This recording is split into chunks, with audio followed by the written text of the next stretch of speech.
I still feel guilt, and I think I will feel eternally guilty. When so many people, innocent people, lose their lives, it's very, very hard to take. I would defy anybody who attended that night not to have been affected in some way, and it definitely did affect me.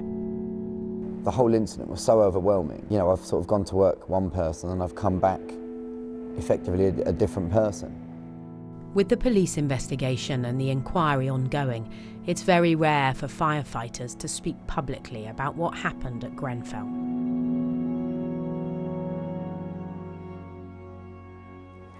Right, stretcher and myself are both in the system. But this week, the London Fire Brigade gave Newsnight access to 2 staff members who were there. During a training session at London's Chelsea fire station, we met Ricky Nuttall, a firefighter from Battersea Red Watch who went into Grenfell more than once, and the commissioner who led the operation that night.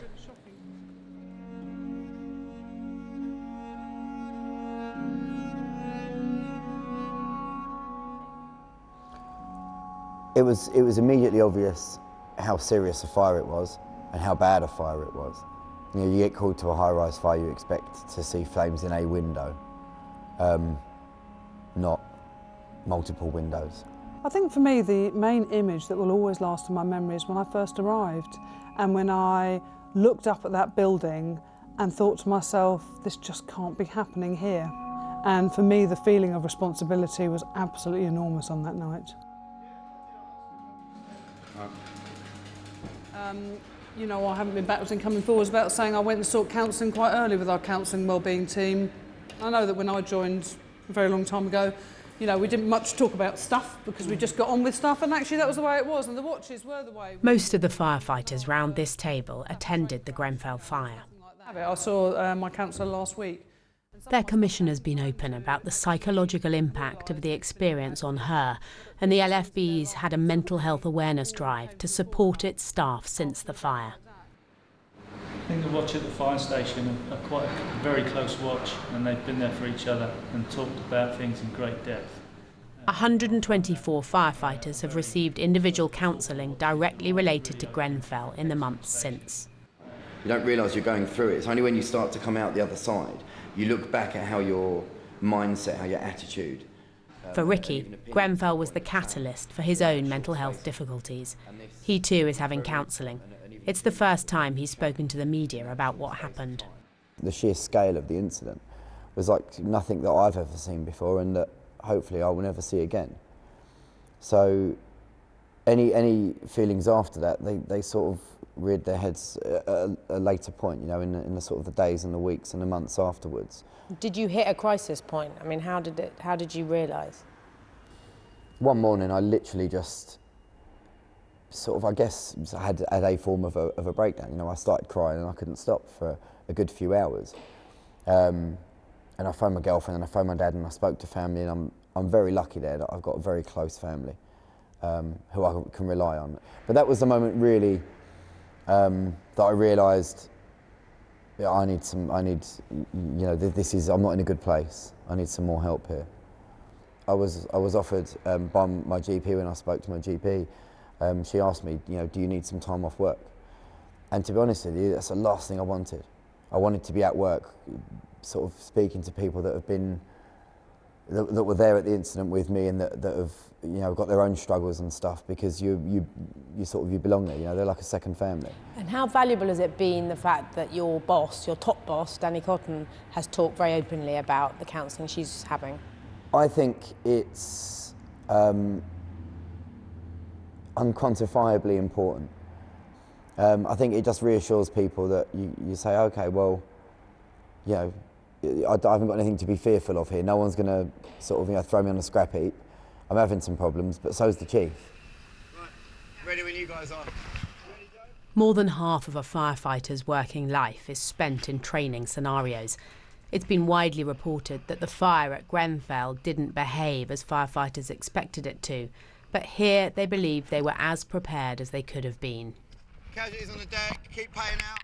You know, I'd be lying if I said I wasn't apprehensive about going in, if I didn't feel a bit scared, but I felt confident in the capabilities of my equipment and the capabilities of myself through the training that I'd received, and with the people that I'm going in with. You know, they're people that I work with most days of the week for a lot of years. They're people that I trust with my life.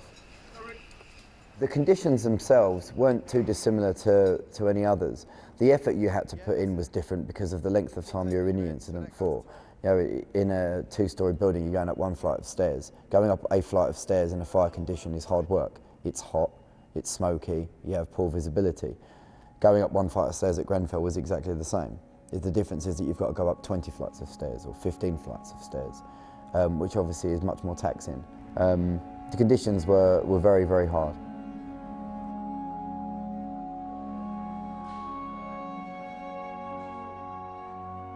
After Grenfell, fire stations across London received an outpouring of support from the public. The horror of the tragedy affected so many, and there are questions about whether more lives could have been saved. Our filming was agreed on the basis that neither could talk about the specifics of what happened because of the ongoing investigation. But I did ask the Commissioner about the stay-put advice given to Grenfell residents. Do you ever, in the middle of the night, wake up as part of your coming to terms with this and think, did we give the right advice? Should we have told people to leave? I can't answer that. Because of the investigation? Because of the investigation. That is absolutely right, that's part of the investigation, and it needs to come out as part of that, so, you know. But the whole purpose of what we do and the advice we give is normally based on an absolute sound set of principles about how buildings behave in fire. And, you know, the normal advice about staying inside if your flat's not affected is the right advice to give, because that's what goes in day out through the whole of the UK, you know, and that's the way that buildings should respond. So, but I just don't want to do anything to jeopardise the inquiry. It's really important to me that people get answers. You question yourself for weeks and for months afterwards. Did I do everything? Could I have pushed a bit harder? Could I have done anything different? And as long as you can answer those questions honestly to yourself and know that you couldn't have pushed any harder, and know that you did do everything that you could, and literally went out of your way as much as possible to help those people, which I did, and I'm happy and confident that I did, then at least, whether the guilt's there or not, I can square that way as unwarranted.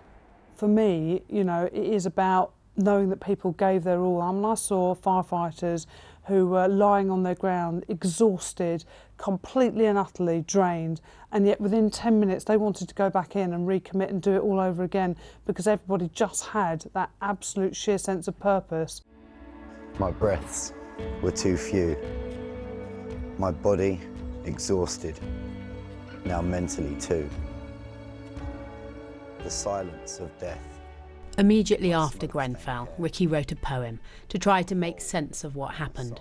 It's now been made into a video to get the message out further. One firefighter's feelings, shared by many no doubt, about the impact of the fire. I just felt broken, heartbroken by what had happened, heartbroken to think about the people that have suffered, heartbroken that I couldn't do more. So I don't think I'll ever sort of, you know, square Grenfell away as, oh, I'm fine about that. I will never be fine about it. I don't think anyone will.